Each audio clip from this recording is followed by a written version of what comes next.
오는 거의 당잠사입니다. 당신이 잠든 사이 글로벌 증시는 또다시 충격에 휩싸이며 부진한 모습을 보였습니다. 먼저 미증시 마감 상황부터 체크해 보시죠.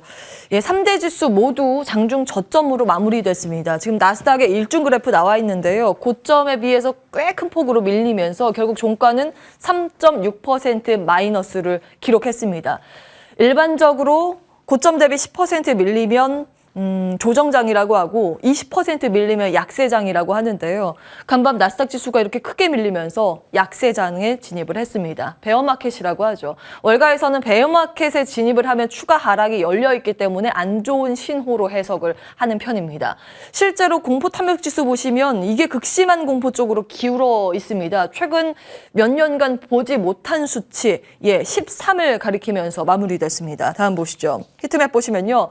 섹터별로 는 지금 파란불 들어와 있는 쪽이 딱 두 군데이죠. 에너지 섹터와 유틸리티인데 유틸리티 쪽에서는 신재생 관련 기업만 올랐기 때문에 유틸리티와 에너지 섹터와 신재생이 올랐다고 보시면 되겠습니다. 나머지는 너무 안 좋은 흐름이네요. 아마존이 5.6% 급락을 하는 모습입니다. 다음 보시죠. 여전히 우크라이나 러시아 사태가 시장을 지배하고 있는 모습입니다. 어떠한 재료가 나와도 다 묻히고 있는 실정인데요.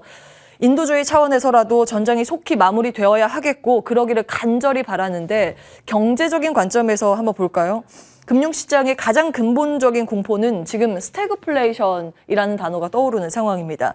냉정하게 금융시장에서 전쟁 리스크를 보면 크게 두 가지의 경로가 있는데 정치, 외교적인 이슈에서 그칠 것인가 아니면 이것이 경제적인 파장을 몰고 와서 경기 침체로 이어질 것인가입니다. 이 두 가지 경로에 따라서 단기 위험 자산의 침체인가 장기 위험 자산의 침체인가가 갈릴 텐데 지금 후자 쪽으로 맞춰지고 있는 상황입니다. 초반에는 정치 외교 이슈였다면 최근 이제 경제 타격 우려에 대한 분석이 많이 나오고 있는데요. 지난주부터 갑자기 이 스태그플레이션이라는 단어가 등장하기 시작했죠. 보통은 물가는 경기가 좋을 때 올라갑니다. 소비자들이 사려는 욕구가 돈이 많기 때문에 올라가면서 이 물가가 올라가는 그런 국면일 텐데 어떤 특수한 이유로 경기가 안 좋은 상태에서 사람들이 물가가 오르기 때문에 지갑을 닫게 되고 지갑을 닫으면 또 기업의 수익이 줄어들게 되죠. 그러면 생산이 줄고 기업은 고용을 축소하게 됩니다. 그러면 월급이 또 들어오지 않기 때문에 다시 소비자들은 지갑을 닫고 이 악순환 국면이 이어지면서 경기 침체로 되는 것이 바로 스태그플레이션인데요. 과거 1970년대, 1980년대 1, 2차 석유 파동 때 아랍에서 석유 가격을 4배 올리면서 전 세계는 경기 침체를 겪은 바 있습니다. 아직은 인플레이션 단계입니다만 이제 앞으로 스태그플레이션으로 갈 거라는 극심한 공포 수준을 현재 보이고 있습니다. 다음 보시죠.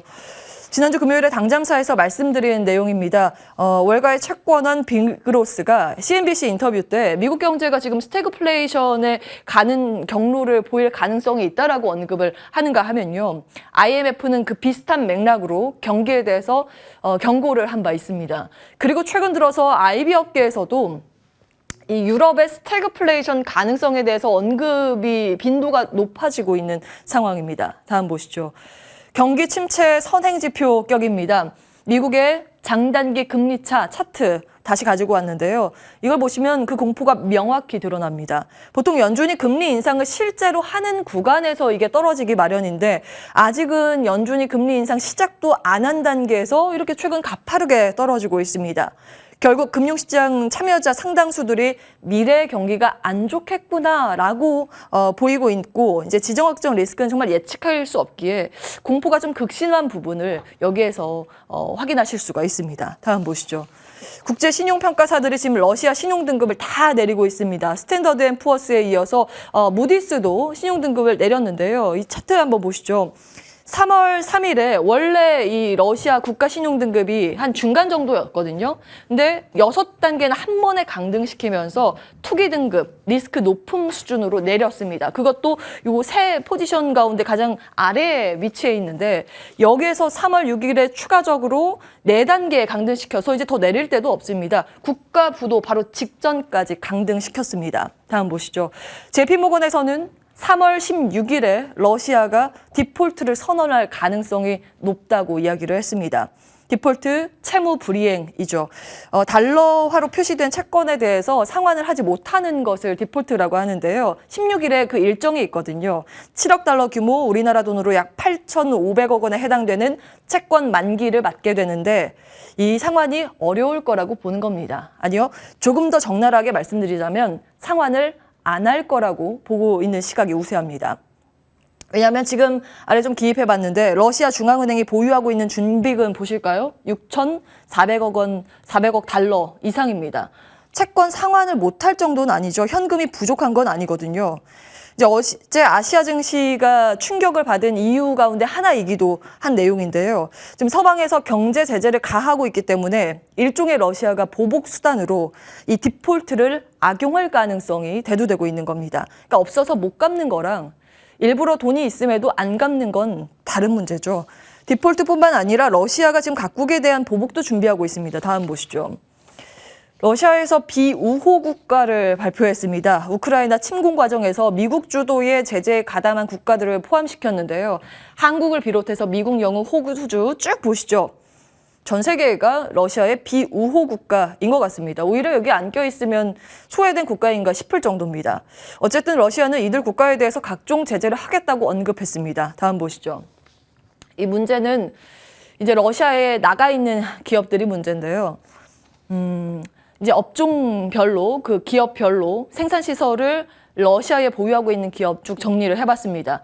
확실히 수출 비중이 러시아 쪽은 자동차와 자동차 부품이 높은 관계로 관련 기업들이 힘을 쓰지 못하고 있는 최근 흐름인데 식음료 쪽도 보시죠. 오리온, 팔도, 롯데제과가 나와 있습니다. 오리온과 팔도는 생산 기지가 러시아에 있고요. 팔도는 한국에서 만들어서 이 수출을 하는, 롯데제과는 수출을 하는 그런 국면입니다.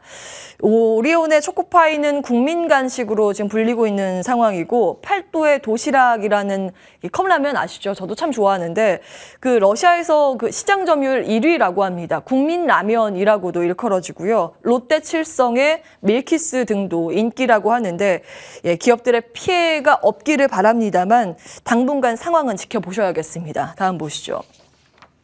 반면 대부분의 원자재 가격은 고점 부담으로 소강 상태를 나타냈는데 니켈만은 다른 모습이었습니다.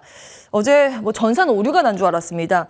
자기 직전에 이 니켈 가격이요 40% 폭등을 하면서 톤당 한 4만 달러를 돌파하면서 심상치가 않다 하고 잤는데 눈 뜨고 다시 확인한 조가 수준은 전거래를 대비했을 때 67%나 폭등을 했습니다. 런던 금속거래소에 있는 니켈 선물 가격인데요. 비정상적으로 지금 오르고 있는 상황이죠. 니켈은 다음 보시죠. 크게 황화광과 상화광으로 두 가지로 나뉘는데 러시아가 이제 여기에 포함이 됩니다. 이 둘 모두 스테인리스 스틸이나 산업용 합금 등을 만드는데 문제는 이거죠. 이쪽 라인으로 통해서 배터리 양극재가 나옵니다. 이것을 이제 탑재를 한 전기차를 만들어야 하는데 원재료 공급에 대한 우려감, 가격에 대한 부담 이런 것 때문에 전기차에 대한 우려감이 해석되고 있는 겁니다. 다음 보시죠. 자, 이 배터리 외에 지금 시멘트도 유연탄 가격 상승에 대한 타격에서 자유롭지 못할 거라는 우려감 한편으로 존재하고요. 항공도 마찬가지입니다. 항공은 이 비행기 띄우려면 기름을 많이 탑재를 해야 되는데요. 유가 상승으로 인해서 피해 섹터로 분류가 되고 있습니다. 다음 보시죠. 반면에 테마주는 어제 시간 외 거래에서 들썩였습니다. 네, 대부분 테마성 움직임이라고 보셔야겠죠. 증권사에서는 니켈 관련주에 대한 분석이 그렇게 많지는 않습니다. 왜냐하면 실적이 잡히지 않는 테마성 종목이 여기에 포함이 되기 때문입니다. 그런데 어제 보고서가 하나 올라와서 정리해 드리려고 하는데요. 다음 보시죠. 미래에셋증권에서 니켈 관련주 리포트로 세아베스티를 어제 커버해서 올렸습니다.